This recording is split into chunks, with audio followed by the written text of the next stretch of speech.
nervous when you first got the data that it wasn't going to work? Yeah, absolutely.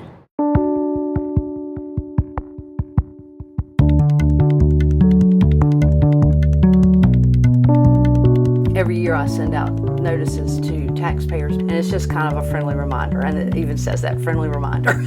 Please pay your taxes on time.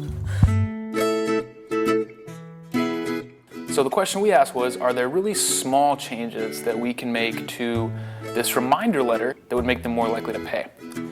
So what we did was we made two very small changes to the reminder letter itself, and then on the outside of the envelope, we wrote a personalized handwritten reminder note. And we split the total population of about 14,000 letter recipients into three groups. One was a control group that received the same letter, business as usual, nothing changed.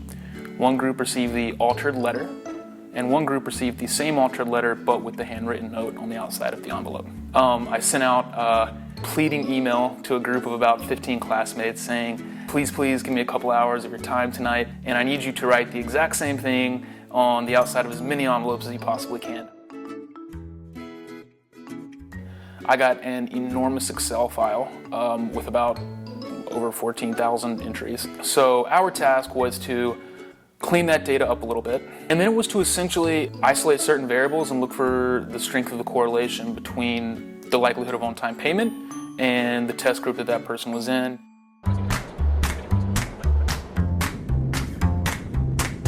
So today was a really exciting day. We got to take one of our recent graduates to Guilford County to present the findings from his master's project to the local government there. Good morning. Good to see you. So my name's Tyler Gamble, and I am very excited to be here this morning. I was joking. The top line results were the handwritten note on the outside of your envelope, along with the altered letter, increased your likelihood of a full on-time payment by about 31%. You're talking about urgency and saliency, and probably more importantly, you're triggering what's known in behavioral economics as this idea of reciprocity. If you see a literal handwritten note that you know a human being wrote, it triggers what's almost this sense of empathy. You know that someone put time and effort into delivering you this letter. They are invested in your response to this letter. And I think that's particularly important in government because it takes away this idea of this kind of faceless bureaucracy and reminds you, even if it's just subconsciously, that this is a human endeavor and that someone is on the other side of this letter and someone cares about what you do with this envelope.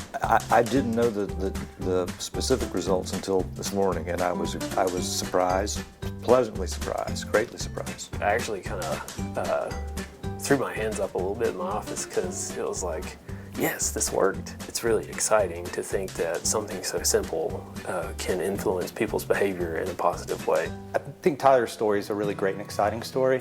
It reflects our school's growing interest in working with local governments and how rewarding that is for both local governments and students. And so we want our students to leave with the confidence and creativity to be able to develop new ideas, to be able to make a case for why that idea should be tested out. And I think what we see in Tyler is someone who's leaving our program with all of those skills to be a problem solver.